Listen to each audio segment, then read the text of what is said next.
ചോര നീരാക്കി നടത്തിയ രാജേഷിന്റെയും കുടുംബത്തിന്റെയും അധ്വാനമാണ് ഇപ്പോൾ ഇങ്ങനെ കൂന കൂടി കിടക്കുന്നത്.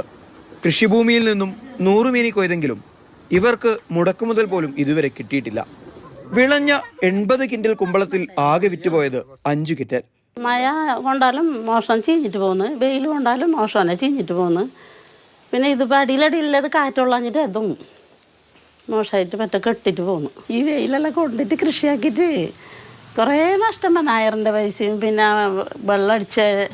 തലപ്പാടി തൊട്ട് ഇങ്ങ് ജില്ലാ അതിർത്തിയായ കാലിക്കടവ് വരെ ആവശ്യക്കാരെ തേടിയിറങ്ങുകയാണ് രാജേഷ്. കഴിഞ്ഞ വിഷുക്കാലത്ത് വിളയിച്ച നാടൻ വെള്ളരി ചൂടപ്പം പോലെ വിറ്റുപോയത് ഈ കുടുംബത്തിന് ഏറെ ആശ്വാസം നൽകിയിരുന്നു. എന്നാൽ കുമ്പളം കൃഷി ഈ കുടുംബത്തിന് നൽകിയത് നഷ്ടക്കണക്കുകൾ മാത്രം. എന്നിരുന്നാലും കൃഷി തങ്ങൾ ഉപേക്ഷിക്കില്ലെന്ന് രാജേഷ് ഉറപ്പു തരുന്നു.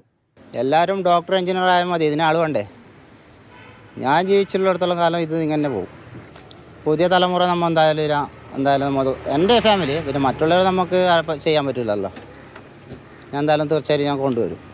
ചൂടുകാലമായതിനാൽ കുമ്പളം ഇങ്ങനെ കൂട്ടിയിടാനാവില്ല. ഇതാവും ഫലം. മഴ കനക്കും മുമ്പ് ആവശ്യക്കാർ തങ്ങളെ തേടിയെത്തുമെന്ന പ്രതീക്ഷയോടെയാണ് ഈ കുടുംബം ഓരോ ദിവസവും തള്ളി നീക്കുന്നത്. മാതൃഭൂമി ന്യൂസ്, കാസർഗോഡ്.